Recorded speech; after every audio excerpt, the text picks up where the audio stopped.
So Lincoln had to use points that showed that he was pro-slavery to gain support, because he had no support when running for senator. So he had to use so he had to be pro-slavery in some places and anti-slavery in some places to appeal to the people in that area. And also in his inaugural address, when he states that he didn't want to get rid of slavery, you have to see that he has to talk about the niche of the country, not his own beliefs, because he just started as a president, so he has to say what the country wants. He can't be a radical person. 15-second one. He just does that. And also you can see how he slowly gets more and more anti-slavery, because he can start to show his beliefs more and more, because he's getting more and more support as he becomes a greater politician. Time up. I was going to start on the debates with Stephen Douglas. He has to appeal to different crowds, like Emrich said. So to really tell if he was telling truthful for one case and then it's not for another case is debatable. But as he becomes president, he really starts to use like his true opinion on slavery, especially with the Emancipation Proclamation. He didn't really have to do that. That was his own power. And I think a really good quote was in the letter to Albert Hodges, and it says, "If slavery is not wrong, nothing is wrong."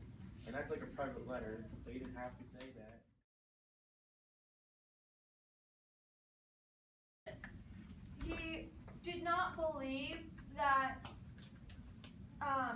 they were equal. He said, "I am not, nor have ever have been, in favor of bringing about in any way the social and political equality of the white and black races."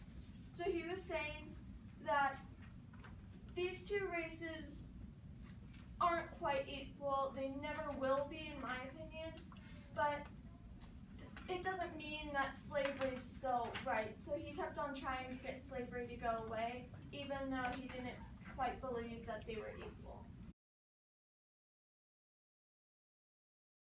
So, like Katie said, racism and wanting to end slavery are different things. He didn't believe slavery was morally right, but he didn't entirely believe that the two races were equal. And at one point he said, "I, as well as Judge Douglas, am in favor of the race to which I belong," meaning the whites, "have a superior position."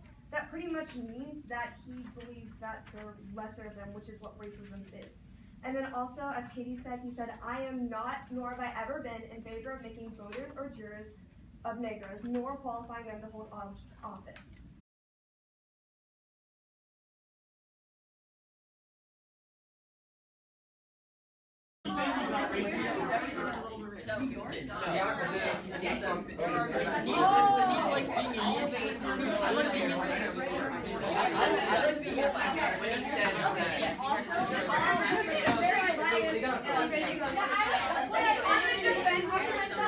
Very biased information, Mr. Emrich. Biased source. I do not agree. I am trying to be equal. No power. He's a perfect politician. He's already built that.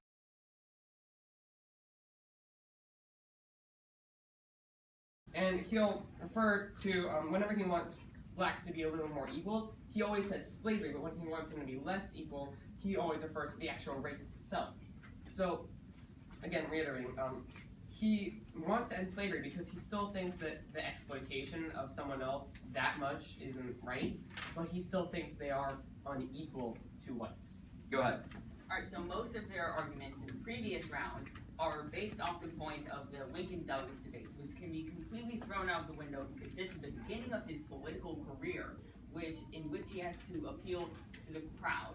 This is his political side, not his true side. We can look at his true side and his true opinion, where I believe we had the personal letters much more clearly saying that he wants to end slavery and racism. Now, slavery is much more connected to racism because when you see slavery, it's not slavery of people, it is slavery of blacks. There's no slavery of white people at this time. and there are very few black people that are not enslaved. So slaves and blacks are effectively the same person at this time. Can't use our definition of racism and discrimination and refer it back to their time, because the idea of white and blacks being equal during Lincoln's time was so radical that he wouldn't have any support. So we can't use our definition of racism, which is widely accepted now that white and blacks are equal. We can't use that as in 1850s and stuff, because that was so radical of an idea that if Lincoln said that, there was no way he would have become president. There was no way he would win the support of the North. So in the Lincoln-Douglas debate, when he says, like the quote they use, that he was in no way in favor of bringing about the equality of white and blacks, he has no power in the political world. And Lincoln, being a smart politician, realizes that in order to bring substantial change to slavery and to the equality, he realizes that he has to have power. And in this point, he's not even. Okay, well, you keep saying that racism and slavery aren't the same thing. So this quote says nothing about slavery. It's also in a debate, and meaning that he needs to gain the support of the South. And having said that, he still says there is no reason in the world why the Negro is not entitled to all the national rights enumerated in the Declaration of Independence, the right to life, liberty, and the pursuit of happiness. So first of all, just kind of an important point to bring up, any time that Lincoln was racist, you can see in the sourcing that it was mostly in public addresses to an audience that would end up deciding in his political career whether he would become senator, whether he would become president. Later in his political career, when he's president, such as during the Gettysburg Address, he says stuff like, he says that when the founding fathers of this continent of this country created it, they established the idea that all men are created equal. He really emphasizes that point. And then later in his career, he says, in a letter to Albert Hodges, a private letter, which means that he's really going to address his true opinions, he says, or of laying strong hand upon the colored element, I chose the latter. In choosing it, I hope for greater gain than loss. And in that, he's talking about he's saying he cares more about colored people being equal than of the Confederacy seceding from the Union. Okay, so in New York, he said that he personally wished all men everywhere could be free, and he said free, not equal. So yeah, they have the right to be free, but not equal. And he also said that they have the right to all natural rights, but what about all rights? Sure, they have the right to be happy, but they don't have the right to be equal.